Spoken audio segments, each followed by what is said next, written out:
Mariane Merenciano, a colega Wanda Serafim, o Agaciri, a todos que aqui estão, aos desconhecidos e desconhecidas, mas também a carinhas conhecidas, Flávio Veiga, Larissa Lira, Vinícius Alencar, que tem me acompanhado nas redes, nas postagens também. Muito obrigado a todos e todas, estudantes, pesquisadores, pesquisadoras. Eu quero trazer uma conversa, nem tanto uma palestra tão formal assim,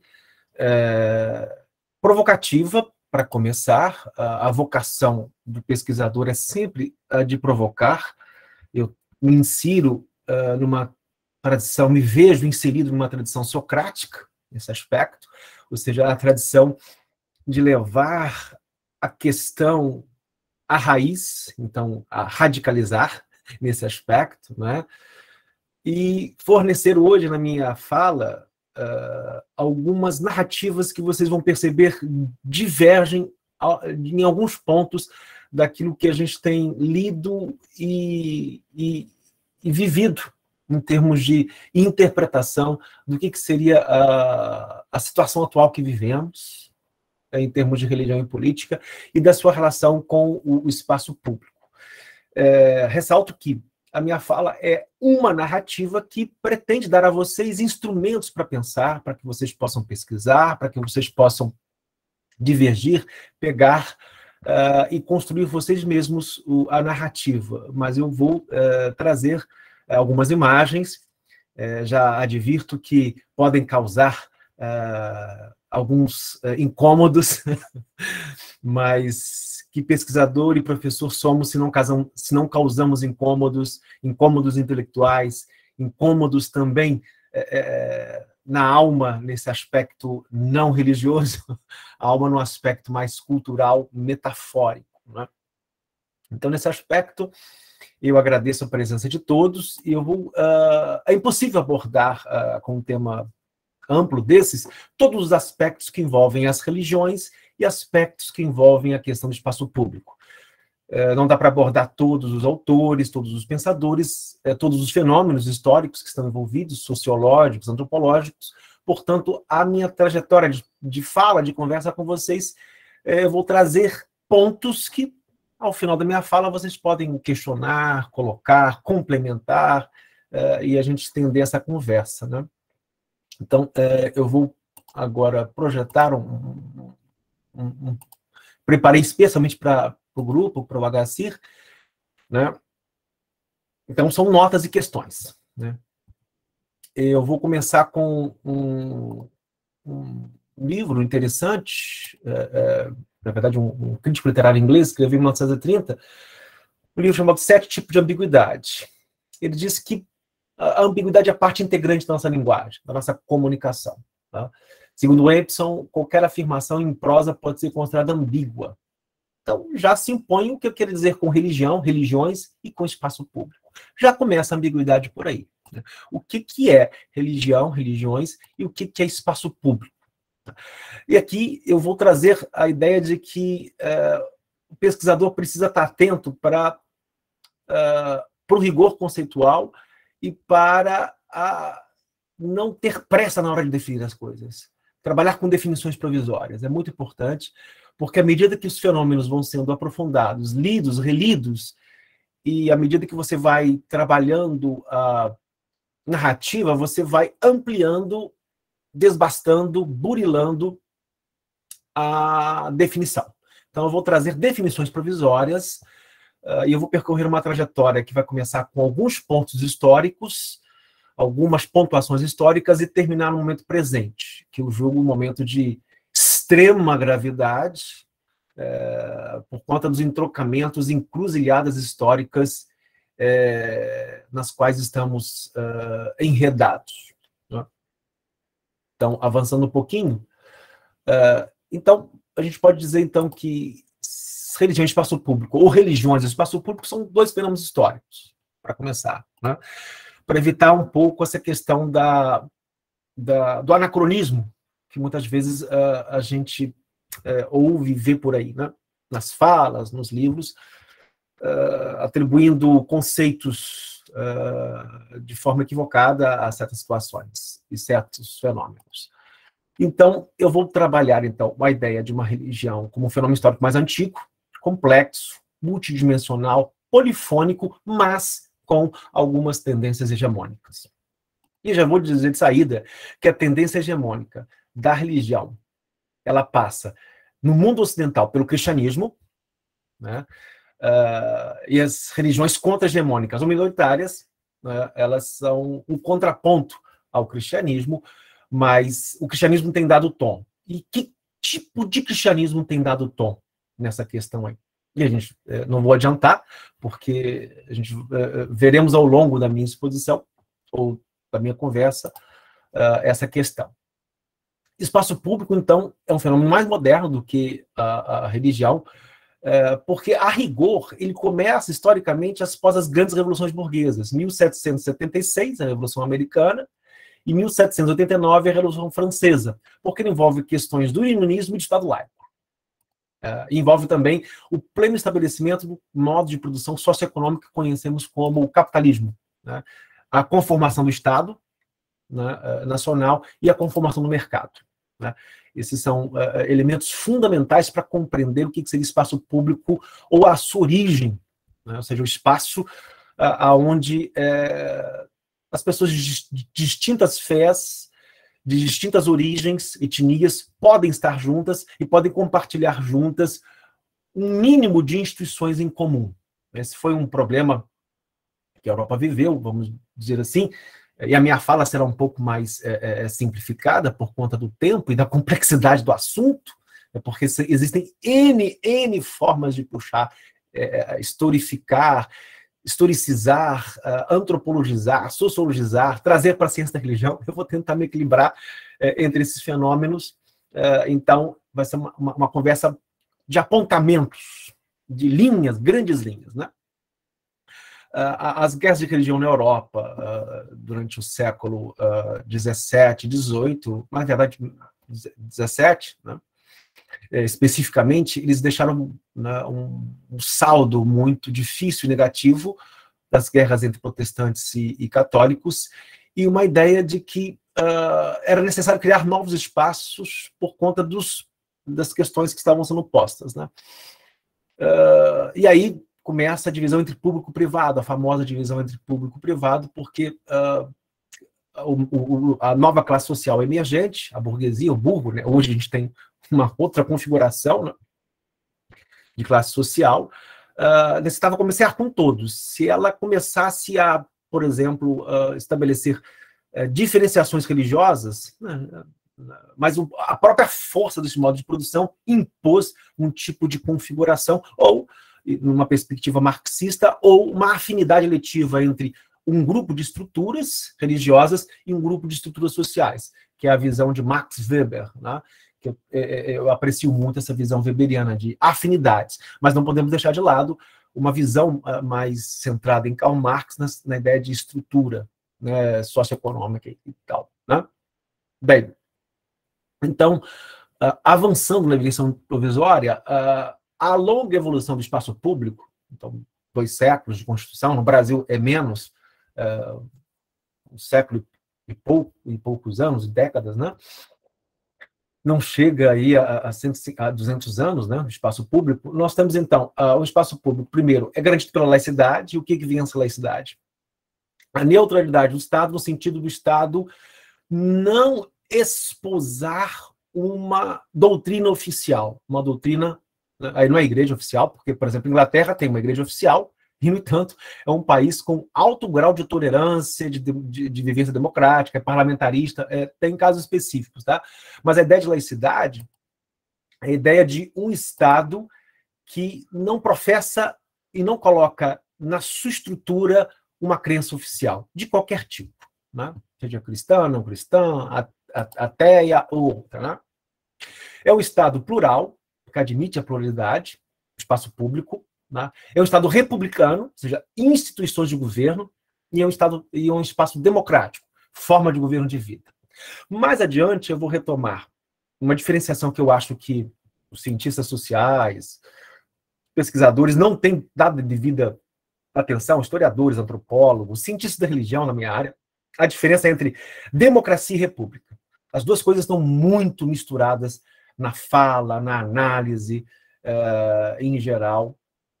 Isso tem levado a gente a ver o fenômeno das novas direitas e do evangelismo reacionário de uma forma que eu acho equivocada, que eu acho que está precisando de alguns ajustes aí, conceituais. Então, e o que eu entendo como religião ou religiões? Né? Um modo de vida e visão mais dogmática, literal, ou mais plural, metafórica, aberta, né?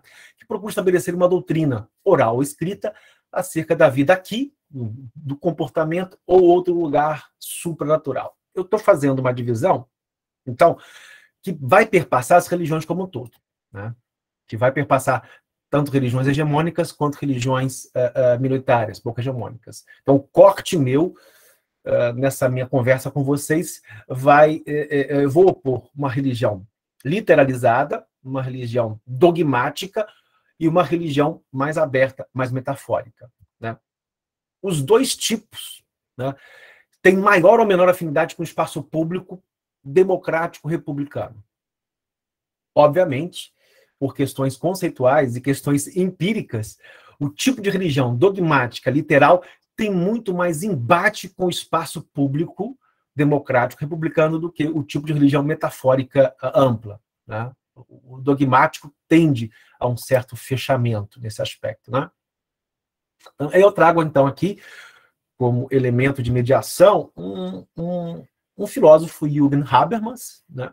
Ele vai dizer que, nos últimos escritos dele, a obra de Habermas também é vastíssima também, então não é muita coisa que ele escreveu, mas em um determinado momento, ele inclusive senta com o Papa Bento XVI, né, numa conferência muito interessante, né, sobre secularismo, razão, fé, discute com ele essas questões, e a partir daí, nessa discussão com o Papa Bento XVI, Joseph Ratzinger, né,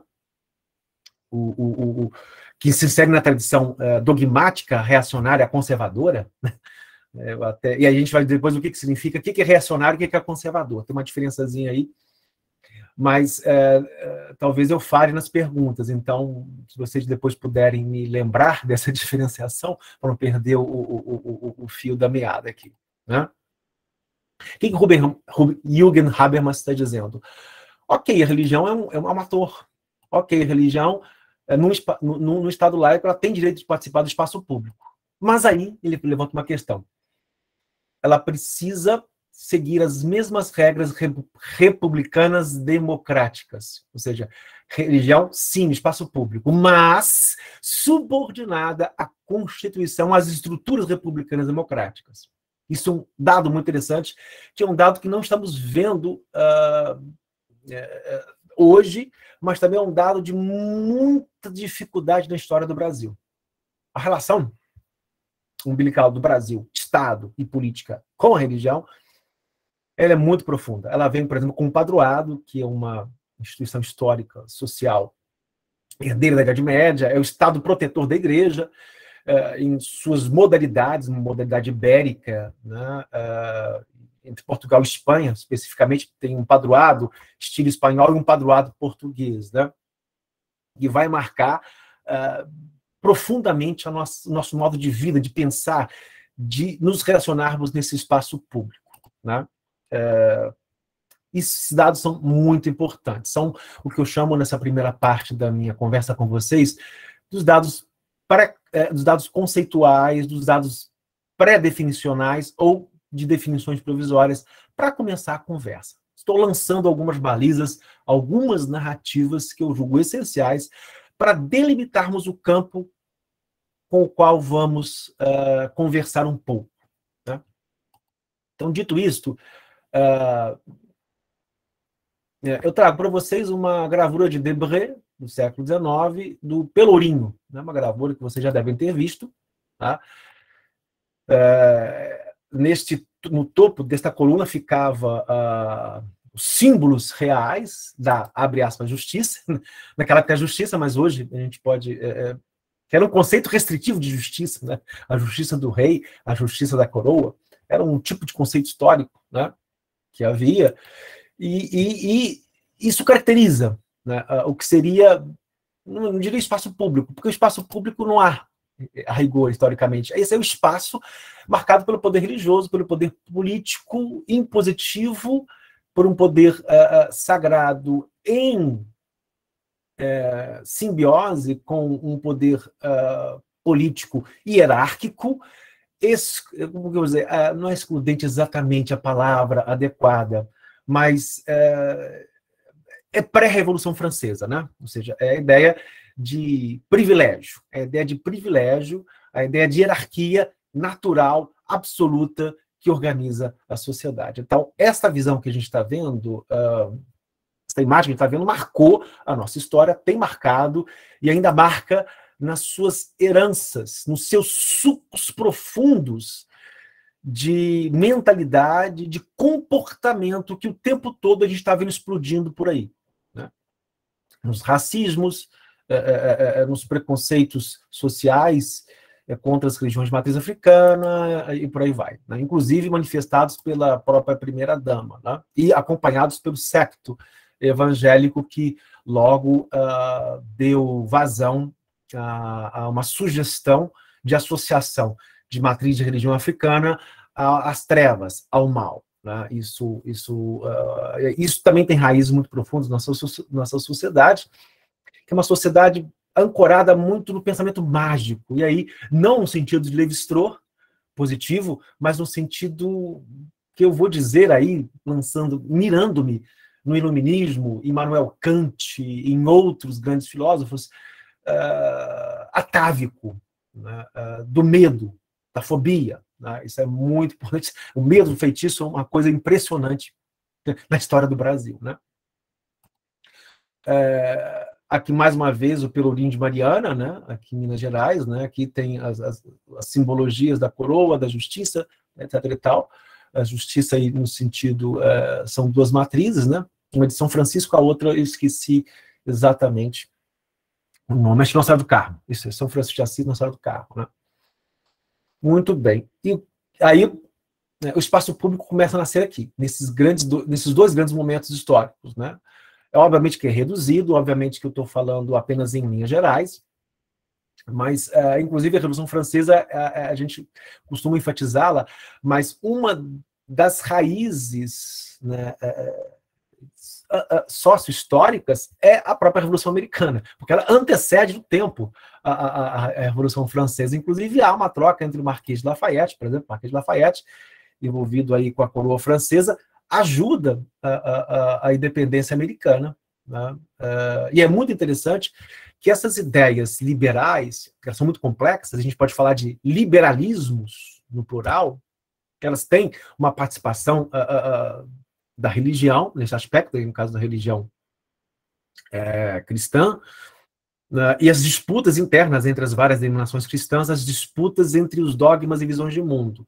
Peter Berger tem um livro muito interessante chamado Dossel Sagrado, que eu acho ele fantástico, embora no final da vida ele tenha, não vou dizer amenizado, mas ele tenha revisto algumas teses fundamentais no seu livro de 2017, Os Múltiplos Altares da Modernidade. São dois livros polares na trajetória de Peter Berger, né? Mas eu confesso que eu gosto do Dossel Sagrado muito, muito, por conta da ideia de que o pluralismo religioso, o pluralismo de valores do mundo moderno, ele significou a erosão da ideia de plausibilidade única ou do monopólio da plausibilidade, ou seja, o monopólio, né, que dá a legitimidade do mundo. Então, o mundo moderno é esse. Só que a gente está num outro compasso hoje, um compasso perigoso, né, que eu vou expor depois para vocês aí. Então, né, a queda da Bastilha, e toda a ideia, né, com essas duas grandes revoluções, a ideia é o fim da hierarquia, o fim de hierarquias naturais, o fim de privilégios, o fim da ideia de que existem seres humanos melhores, camadas melhores, enfim, e o grande lema da Revolução Francesa, igualdade, fraternidade e liberdade. A grande utopia da Revolução Francesa. Isso é muito importante porque isso vai espraiar pelo mundo ocidental e vai pavimentar a ideia de espaço público, um espaço onde as pessoas, independente da sua religião e raça, são iguais porque são cidadãos. Citoyen, né? Citizen. Né? depois virar a crítica marxista, né? Karl Marx vai dizer, diante de tudo isso, olha, isso é muito importante, isso é muito bacana, né? Mas isso tem uma questão aí que a gente precisa pensar, Marx vai dizer, que isso é uma realização muito mais ideológica, formal, do que uma questão que no mundo burguês, no mundo capitalista, a burguesia hoje, a palavra está um pouco defasada, né? Sou antiga, meio cafona, né? A gente tem que pensar outras questões. Esse mundo, essa realização aí, a ideia de emancipação humana, né? Emancipação. E a ideia de emancipação humana vai confrontar com a ideia de tutela religiosa. Não tem outro jeito. E aí o embate vai ser a ideia de emancipação humana, ou seja, a ideia de que seres humanos, em coletividade, em sociedade, podem se guiar pela razão e não por um dogma religioso. Né? E aí o confronto é com a religião dogmática. Né? O embate, o choque é com a religião dogmática. Né? Não a religião metafórica, porque ela tem uma outra forma de ver, né? De se ver e ver a razão, e ver a racionalidade, e ver as forças sociais. Né? Aí, Brasil. Esse aqui, obviamente, é um quadro, são quadros que eu estou trazendo para vocês, e obviamente, tem toda uma questão ideológica por trás deles, mas não vai dar para trabalhar profundamente essas questões, porque também são visões, desejos envolvidos aí.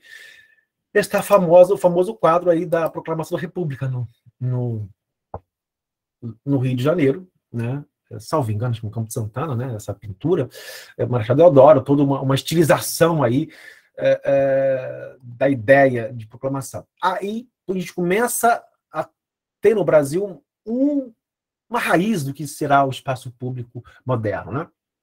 A quebra do padroado, a quebra do monopólio da igreja, né? A Constituição de 1891 foi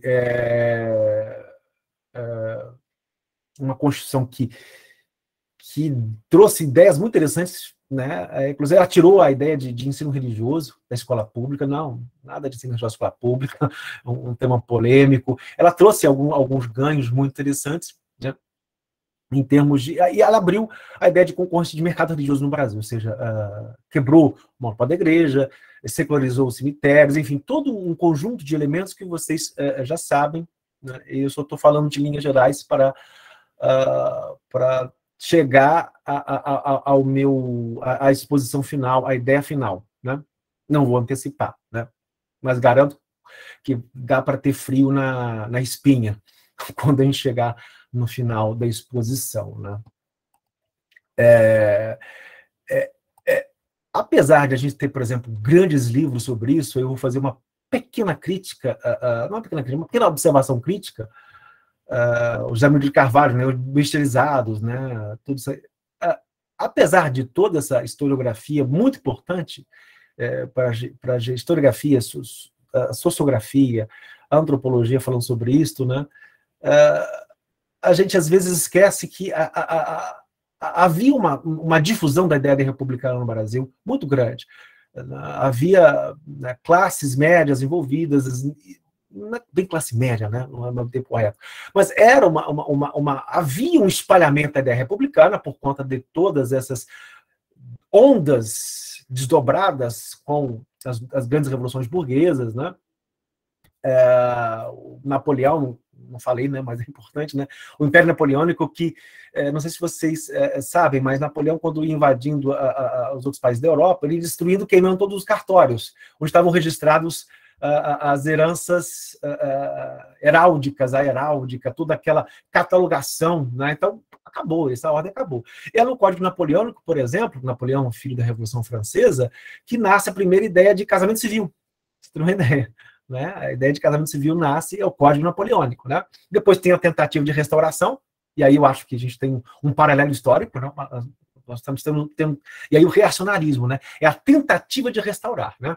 Congresso de Viena, depois aí que Napoleão é exilado em 1815, né? Ele vai tentar restaurar, né? O príncipe de Metternich, né? E não à toa é a Rússia que está à frente disso, muito interessante, né? E algumas casas coroadas reacionárias na Europa, né? A Rússia, muito interessante nesse aspecto. E a Rússia lá e aqui jogam o mesmo papel nesse aspecto, né? mas depois é um caso para depois comentar, se houver tempo, né? Uma pena, né? Mas, enfim, essa ideia, então, republicana e laica, vai ter muita repercussão, e é muito interessante o papel, por exemplo, que dois grupos religiosos vão ter nesse momento histórico, né? Os espíritas e os evangélicos históricos, presbiterianos e outros. Nesse momento histórico, eles se colocam como uma espécie de, abre aspas, vanguarda. São republicanos, são anti-escravistas, são liberais. O oposto hoje. É muito interessante, né? Hoje, o espiritismo já deu uma mudada, mas hoje o mundo evangélico é majoritariamente reacionário, né, e eu vou dizer depois, anarcocapitalista e de comportamento fascista, né, majoritariamente, e ao contrário desse papel histórico exercido naquele primeiro momento, que propugna a liberdade de expressão, a ideia de a fundação de jornais, escolas, em combate com a Igreja Católica e com a visão de mundo da Igreja Católica, no caso, né? A gente tem aí...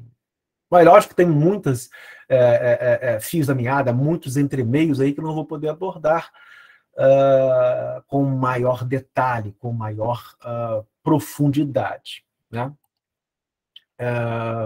Aqui uma foto da primeira Constituição, de 24, da publicação, né, dela impressa, 24 de fevereiro de 1891, né?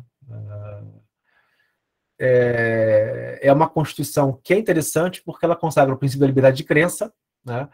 E aí tem uma oposição muito interessante, porque ao mesmo tempo que a Constituição garante a primeira liberdade de crença, liberdade de consciência, que segundo alguns pesquisadores, liberdade de consciência religiosa é a primeira liberdade liberal, o direito de professar a própria fé, por causa das guerras de religião, né, e todas as questões, né, relacionadas às guerras da religião, né,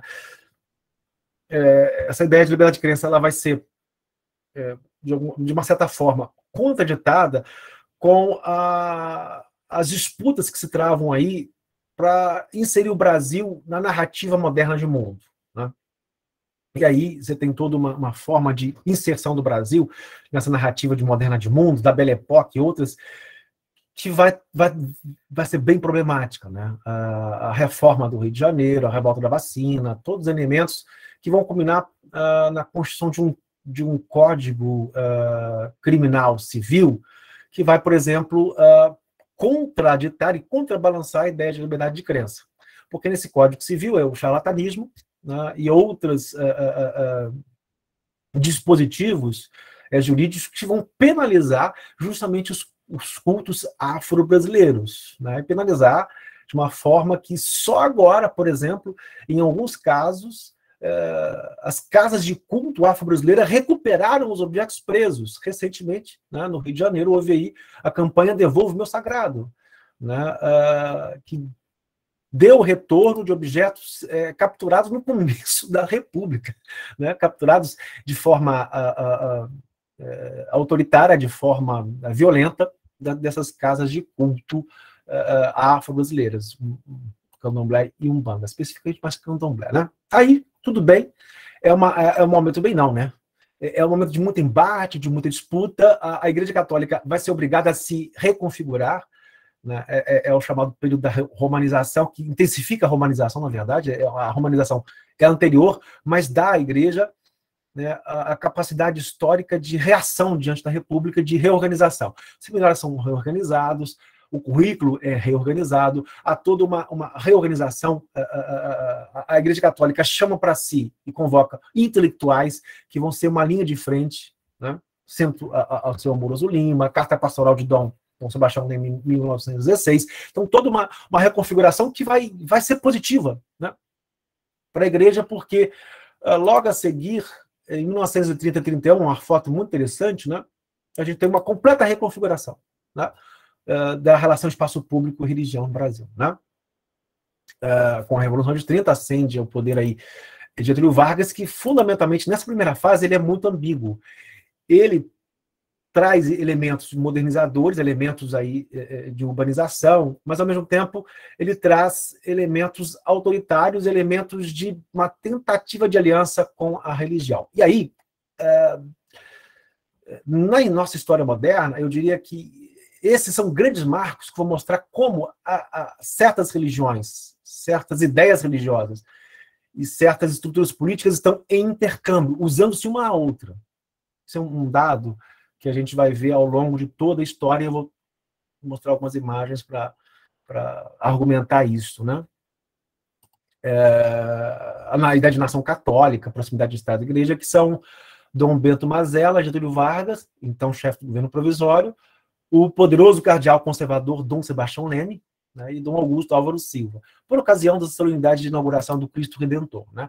E foi uma grande marca, houve uma grande parada, não era marcha para Jesus na época, mas era uma grande marcha, grandes paradas para marcar a ideia de ocupação desse espaço pela religião, né?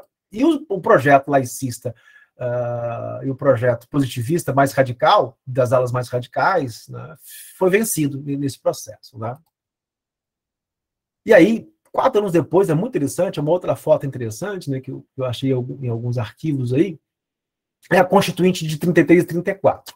Neste ponto em vermelho, nós temos o fundador da TFP, né, Tradição, Família e Propriedade, né, tem um subtítulo também interessante, mas para não ficar muito a letra muito pequena, eu resumi, né? É um poderoso grupo católico reacionário, né, liderado por Plínio de Vira, que era, então, deputado eleito entre os deputados da Constituinte. É nessa Constituinte que volta ao ensino religioso em moldes confessionais em que ideias mais modernas, como o divórcio, são barradas. A igreja consegue barrar.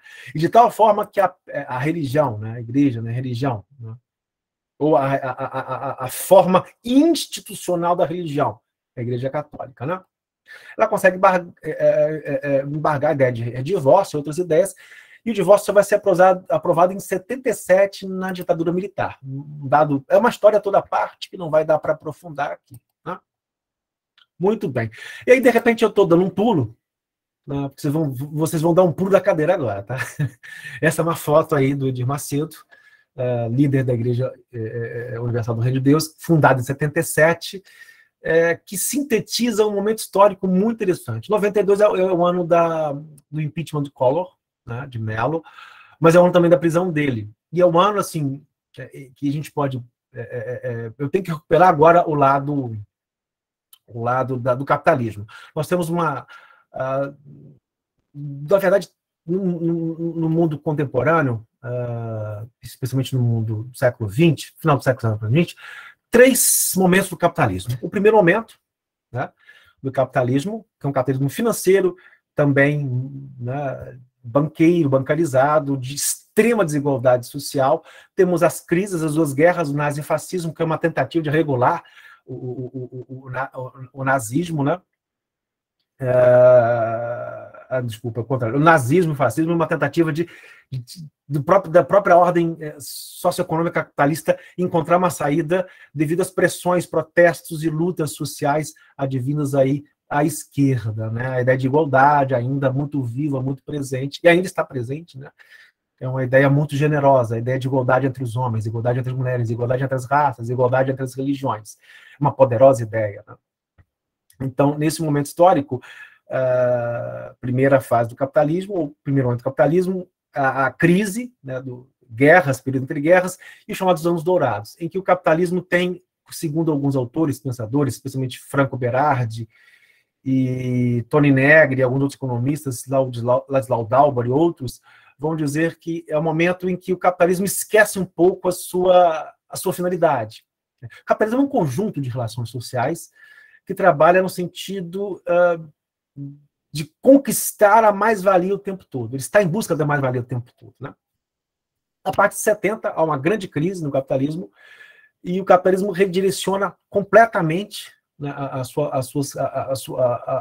sua mais-valia, a mais-valia da fábrica, o Fordismo, né, que a gente viu imortalizado no filme Tempos Modernos, Charles Chaplin, deixa de existir a partir dessa época. Agora a gente tem consciência disso.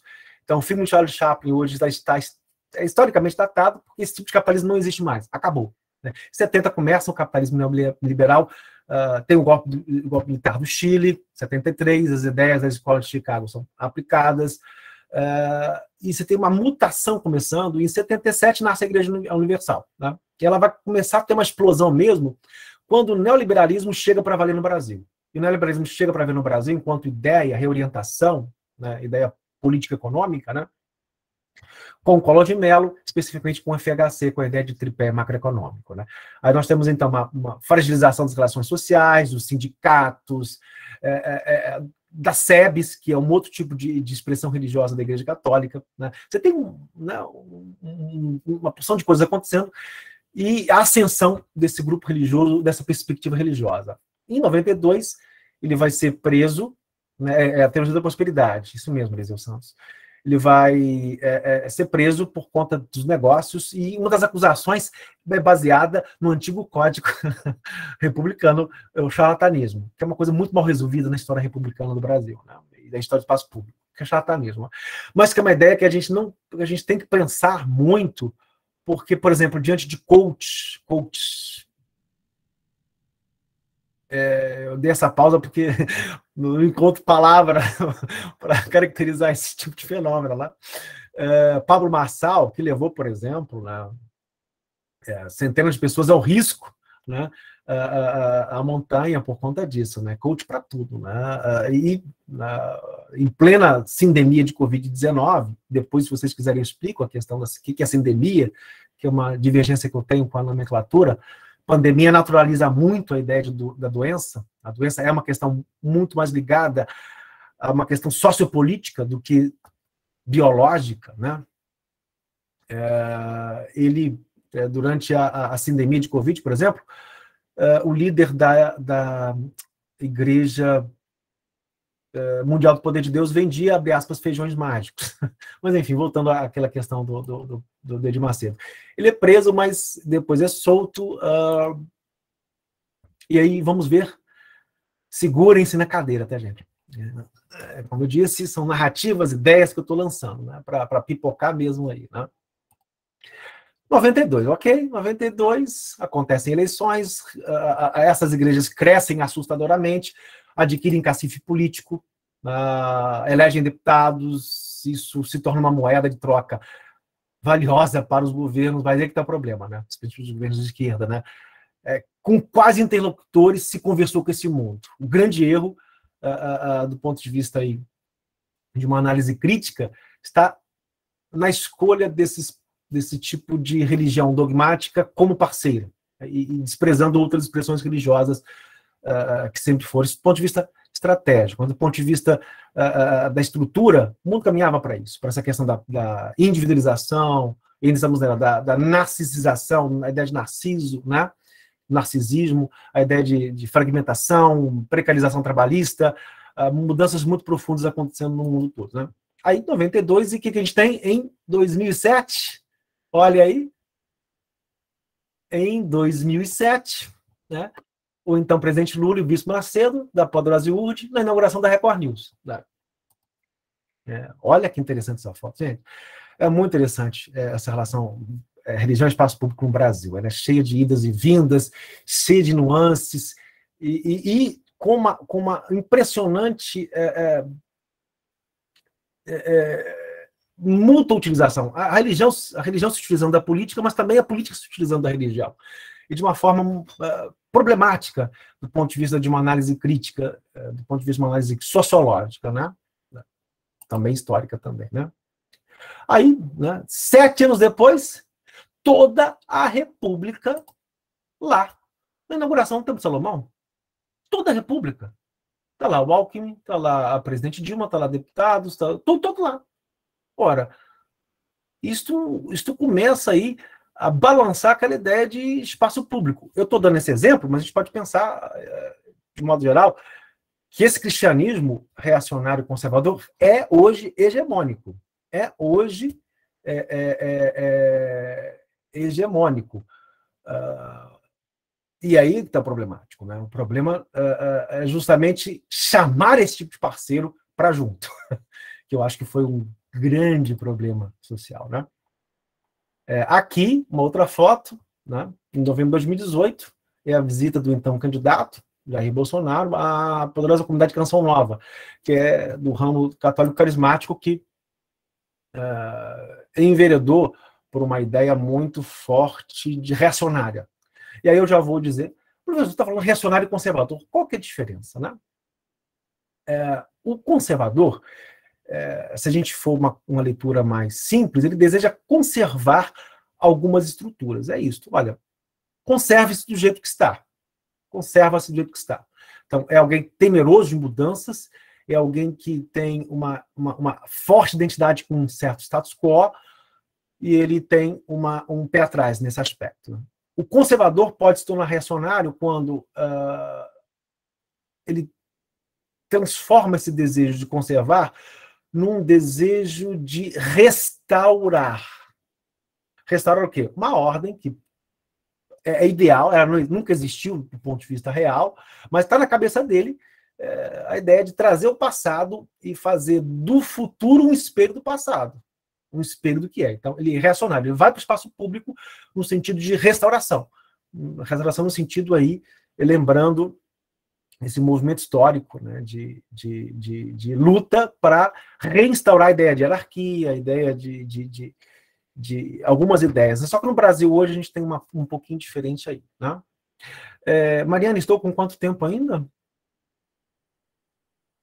Falta 20 minutos ainda, professor. Obrigado. Então acho que vai dar.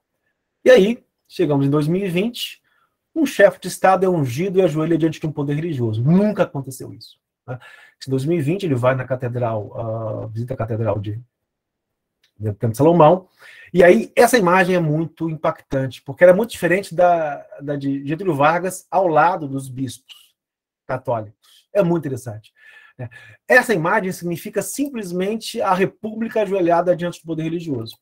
Né? É muito interessante porque ela... E por que eu estou dizendo que a república se ajoelha diante do poder religioso? Né? Aí é uma ideia que eu estou explorando, né? Trazendo, né? Ainda... inclusive tem um texto de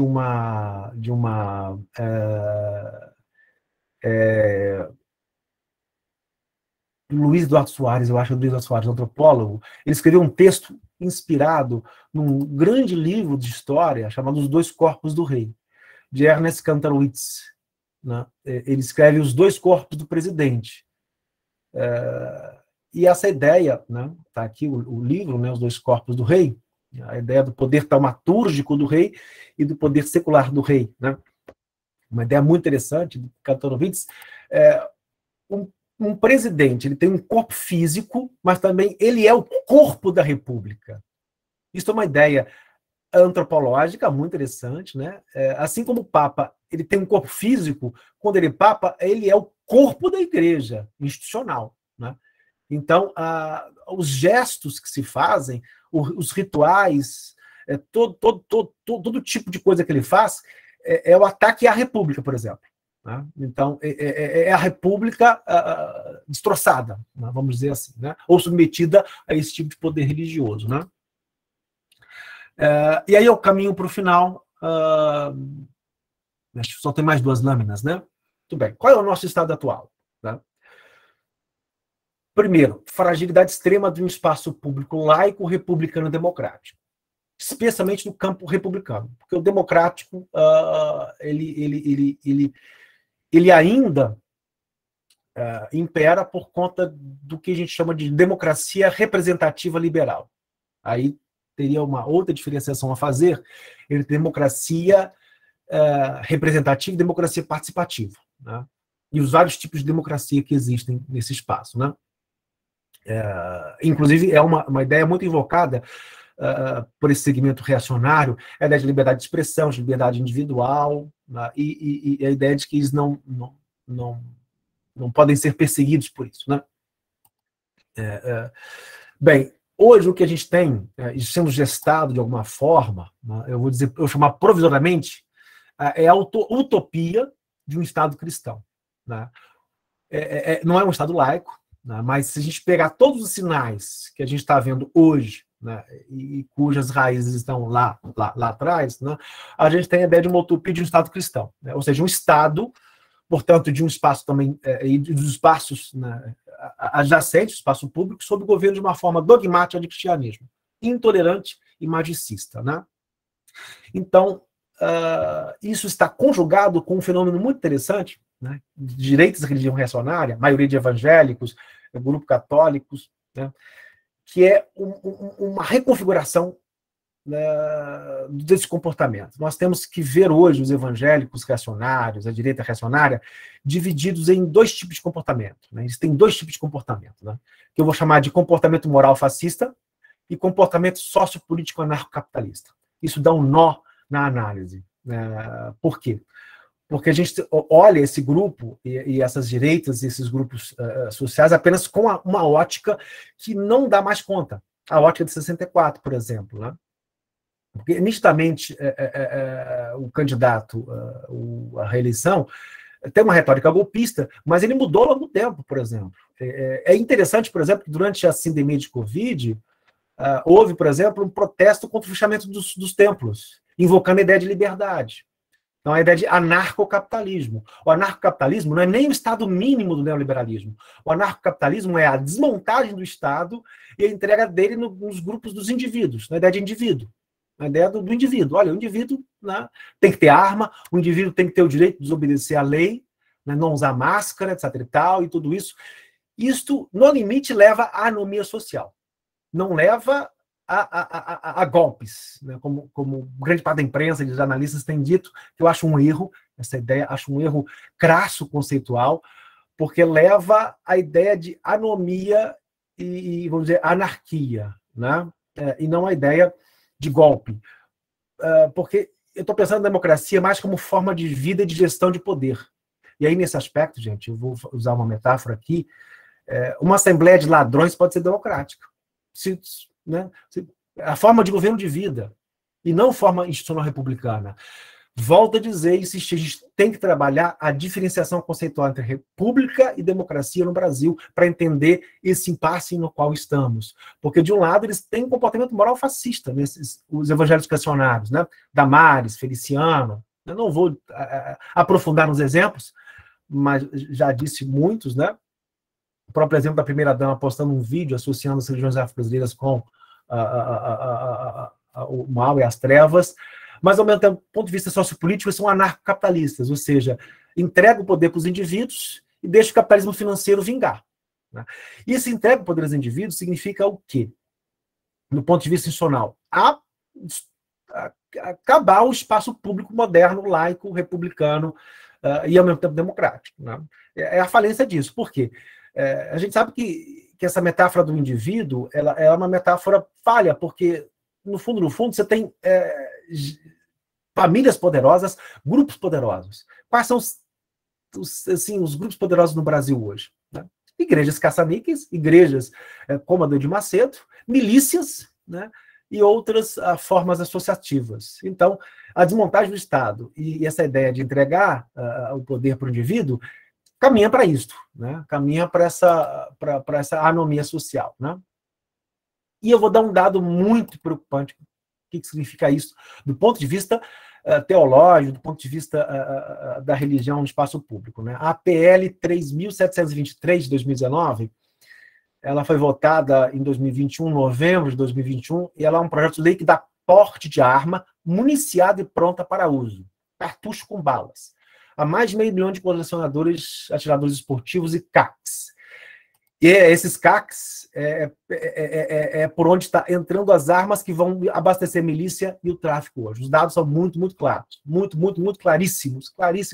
Mas não no sentido aí de formar um exército à la Maduro ou à la Kim Il-sung ou até o outro ditador. Porque a ideia que prevalece é a ideia do faroeste. A ideia do mais forte. A ideia da disputa mesmo, da selva nesse aspecto social. Né? A morte do cinegrafista, não, desculpa, do Dom e do Bruno tem a ver com isso. É uma terra sem lei. É a ideia de terra sem lei. Terra sem lei. Terra sem lei não tem ditadura, porque ditadura tem que ter ordem, tem que ter uma certa disciplina. Né? E não há essa perspectiva. A disciplina é retirar o poder do Estado e deixar correr solto. Né? Deixar correr solto. Essa é a ideia fundamental que está por trás do projeto anarcocapitalista do bolsonarismo. Né? E significa a falência do Estado público, do espaço público como nós conhecemos. Né? E a ascensão de um tipo de religião moralmente fascista, mas anarcocapitalista por outro. Né? E aí, se vocês verem, 112 deputados da Frente Parlamentar Evangélica votaram sim nesse projeto. São deputados que se dizem cristãos, se dizem seguidores do Evangelho. Seguidores do Evangelho cuja doutrina fundamental é o amor e o perdão. A gente não pode ler, por exemplo, a história do cristianismo, apesar